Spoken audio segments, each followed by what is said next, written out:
સુરતમાં કરુણાંતિકા સર્જાય તેવી ઘટના બનવા પામી છે।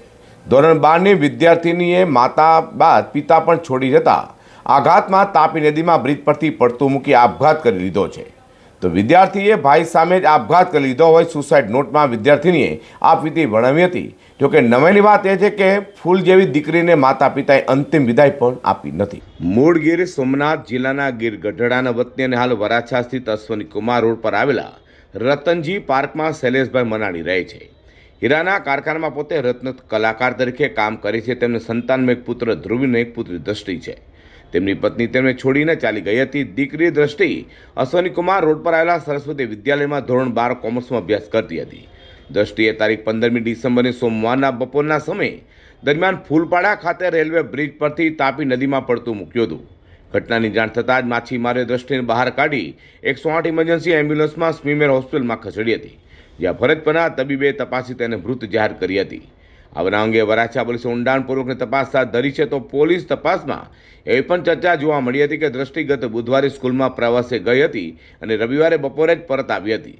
દ્રષ્ટિ ઘરે આવી ત્યારે તેમના પિતા લાપતા થયા હતા, જેથી સોમવારે સવારે વરાછા પોલીસને ગુમ થવા અંગેની જાણ કરાઈ હતી। માતા બાદ પિતા પણ છોડીને જતા રહેવાનું માની દ્રષ્ટિ બપોરે તાપીમાં પડવા માટે ઘરેથી નીકળી ગઈ હતી। જોકે મોટા ભાઈએ બહેનનો પીછો કર્યો હતો અને તેની નજર સામે જ બહેને તાપી નદીમાં કૂદકો માર્યો હતો। બાદમાં ભાઈએ જ અન્ય કુટુંબીજનોને જાણ કરી સમગ્ર ઘટના પ્રકાશમાં આવી છે। હાલમાં પણ દ્રષ્ટિના પિતા લાપતા હોવાનું પોલીસે કહ્યું છે। તો સૌથી મોટો સવાલ એ થયો છે કે મૃતક દ્રષ્ટિના સોમવારે સાંજે અશ્વની કુમાર ખાતે અંતિમ સંસ્કાર કર્યા હતા।